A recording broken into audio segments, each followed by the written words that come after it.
Voces que transforman un prototipo.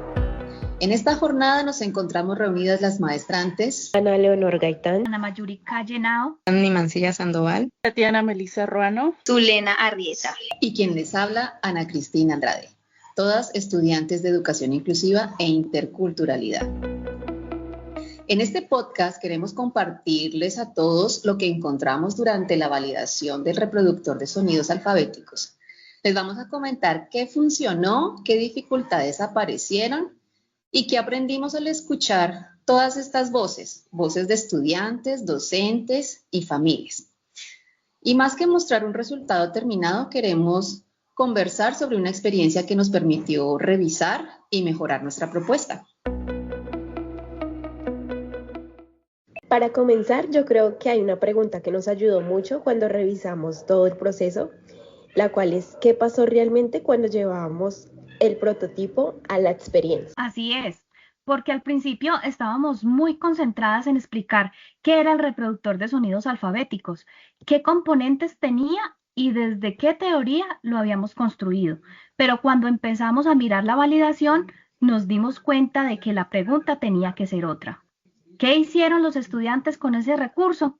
Y ahí apareció algo que nos llamó bastante la atención. Y fue que el recurso no se vivió solamente como una actividad alejada de aprender letras y sonidos.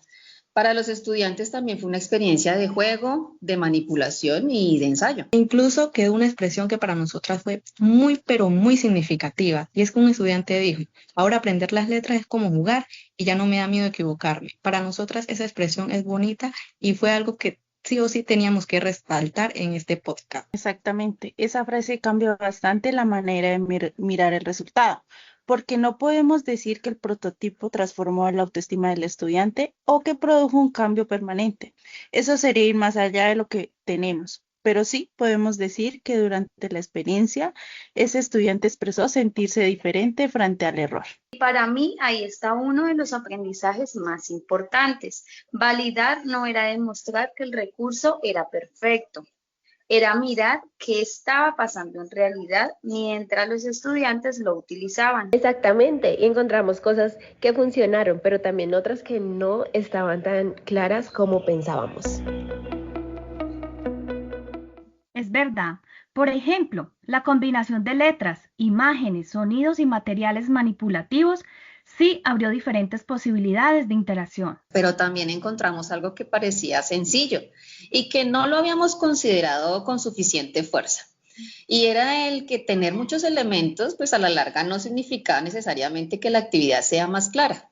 Sí, y algo que se pudo observar es que la manipulación favorecía la participación, pero de alguna manera necesitamos una orientación, ¿cierto? Por ejemplo, si la consigna no estaba suficientemente clara, el docente tenía que estar repitiendo o explicando una y otra vez qué debía o qué no debía hacer el estudiante. Entonces apareció una tensión interesante. Queríamos que el recurso fuera flexible, pero también necesitábamos tener una estructura clara. Y eso nos llevó a pensar que la flexibilidad no puede confundirse con dejar todo abierto, ya que el estudiante necesita posibilidades para elegir o avanzar de acuerdo con sus características, pero también necesita saber qué tiene que hacer. Importante mencionar que aparecieron los docentes como una fuente importante de información.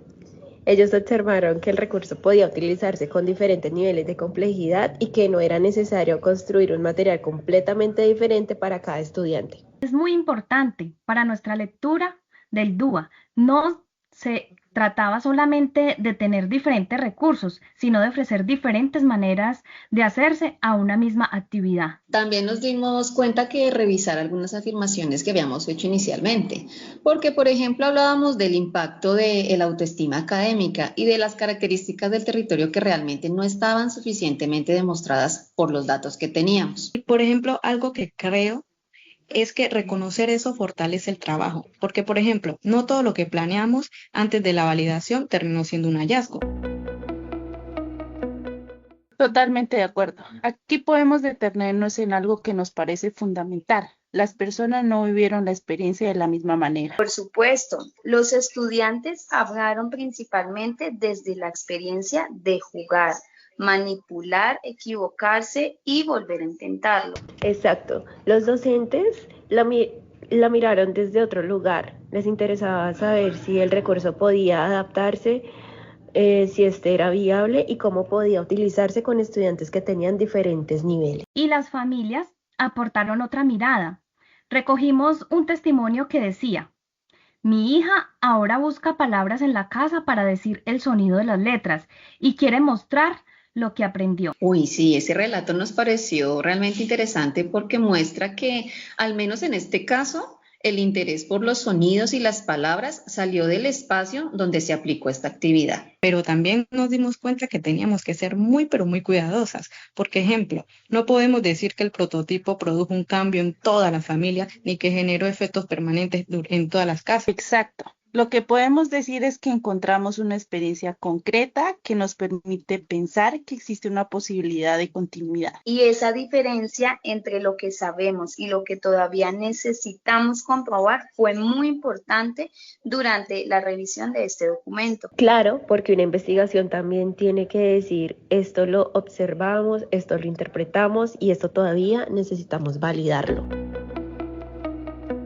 Es así como les hago una pregunta. Ponemos juntas las diferentes voces que encontramos. Yo diría que encontramos un patrón. Aquí podemos ver varias cositas. Todos identificaron las posibilidades en el prototipo, pero cada uno destacó algo diferente. Algo muy importante es que los estudiantes destacaron la expresión directa, el juego, los materiales y la posibilidad de repetir. Igualmente, los docentes destacaron la flexibilidad y las posibilidades de adaptación. También las familias mostraron interés por lo que podía continuar después de la actividad. Entonces, ¿qué aportó realmente el análisis multisituado? Nos aportó algo muy importante, que no tuvimos que buscar una sola respuesta.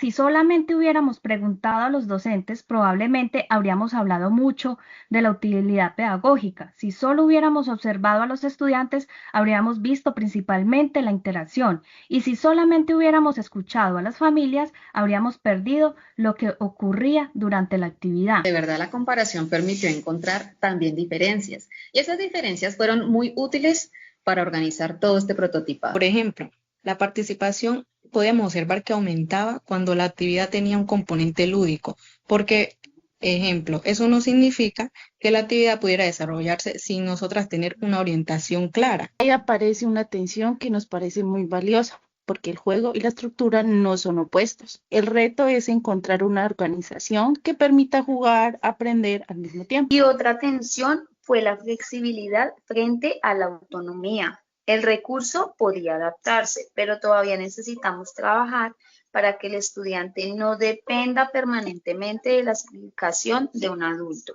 Y hay algo que también queremos reconocer, ¿no? Nosotras mismas cambiamos nuestra manera de mirar el prototipo. Y se dieron cuenta que al principio hablamos mucho de componentes, de las letras, los sonidos, las imágenes y las actividades. Ay, sí, eso Sí, sí es hablamos verdad. mucho. Y después de la evaluación empezamos a preguntarnos, ¿qué hacían realmente las personas con esos componentes? Y eso parece un cambio pequeño, pero claramente no lo es, porque dejamos de describir solamente el recurso y empezamos a interpretar la experiencia. También tuvimos que revisar el concepto de territorio, no olvidemos. Así es.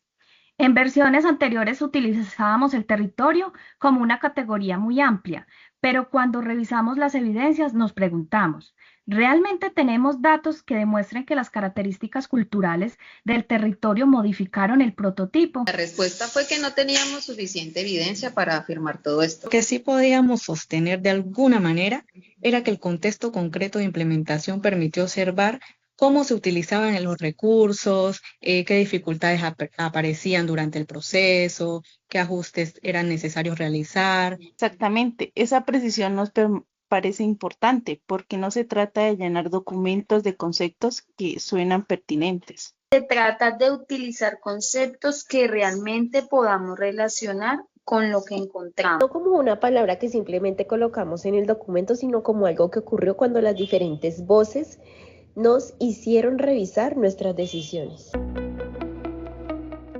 Y ahí es cuando llegamos a otra pregunta. ¿Por qué contar todo esto en un podcast? Tengo la respuesta. porque nuestro proceso estuvo construido alrededor de voces. Y pues sería contradictorio presentar los resultados únicamente como un texto académico distante de todas las personas que participaron. Y algo importante es que el podcast nos permite recuperar algo de esa conversación, no solamente explicar los resultados, sino que de alguna manera mostrar las preguntas que surgieron y también dudas que tuvimos durante el proceso, durante las conversaciones, las entrevistas. Y también, compañera, nos permite una divulgación diferente. El conocimiento educativo no tiene que circular únicamente de documentos académicos. Puede llegar a docentes, familias y comunidades a través de formas más cercanas. Pero divulgar de otra manera no significa simplificar demasiado lo que encontramos. También tenemos que mantener la responsabilidad de poder decir que está respaldado por la experiencia y que todavía necesita ser investigado. Entonces, este formato nos permite hacer algo que consideramos coherente con todo el proceso, poner la experiencia en el centro y de esta hacer que la teoría nos ayude a comprenderla. Un prototipo se conoce realmente cuando alguien lo utiliza, porque sobre el papel podemos anticipar muchas cosas, ¿cierto? Pero la experiencia siempre nos muestra algo que puede ser totalmente diferente a lo que habíamos planteado anteriormente. Y ahí es cuando aparece también el diálogo de saberes. Validar también significa aceptar las dificultades. No tenemos que esconderlas para demostrar que el trabajo funcionó. Esto fue validar para comprender, voces que transforman un prototipo.